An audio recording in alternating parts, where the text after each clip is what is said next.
everyone owes money. Governments, corporations, households, entire nations. So here is the question that no one wants to answer. If everyone is in debt, who exactly owns everything? Because the math doesn't add up. And when systems stop adding up, they don't correct themselves. They break. This isn't a video about numbers. It's about control. Because behind every debt, there is power. And behind every promise, there is someone who benefits when it never ends. By the end of this video, you will understand why global debt keeps growing, why it's never meant to disappear, and why most people misunderstand who's really on the other side of a ledger. Once you see it, you can't unsee it. This isn't new. Debt has always been used the same way: to fund wars, to extend power, to bind the future to promises made in the past. Empires didn't fall because they borrowed once. They fell because borrowing became the system itself, and every time it followed the same pattern. The villain isn't a country. It's not a secret room or a single family. It's a system built on one dangerous idea: that debt doesn't need to be repaid, only rolled forward. Once that rule exists, everything changes. Today, global debt is over $317 trillion. That's nearly 3 times the size of the entire world economy. A number so large it stops feeling real. But the danger isn't the size. The danger is who owes and who collects. At first glance, the answer seems simple. Someone lends, someone gets paid. But when you look closer, that logic collapses. Because the modern debt system doesn't work like personal finance.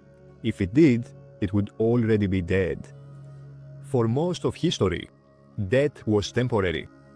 A farmer borrowed seed. A merchant borrowed silver. A ruler borrowed to survive a crisis. If the debt wasn't repaid, consequences were immediate. Land was seized. Power was lost. Debt was weakness. That changed when wars became too expensive to win with existing money. States discovered something revolutionary. They didn't need money today. They could borrow against tomorrow. Taxes not yet collected, citizens not yet born. This is where sovereign debt was born, and this is where the system stopped being temporary. Borrowing was no longer desperation. It became a signal of strength. A government that could borrow endlessly was seen as stable, credible, powerful. Debt wasn't something to escape. It was something to manage. Over time, this logic hardened. Bonds became standardized. Markets formed around them. Banks built their balance sheets on them. What began as war financing became the foundation of modern finance. Debt didn't sit on the edges. It moved to the center.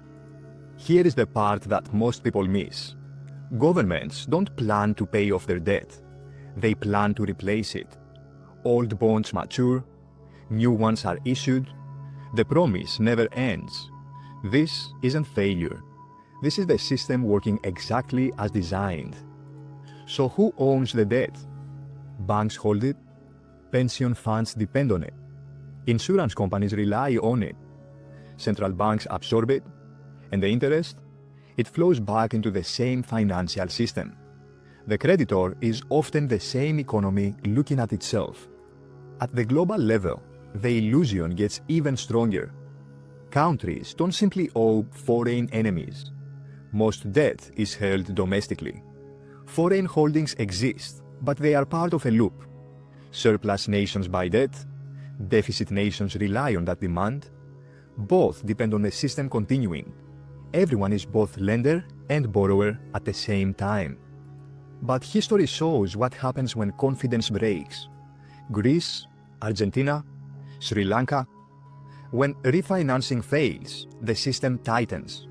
Borrowing costs explode, control shifts. Debt doesn't disappear, it bites back.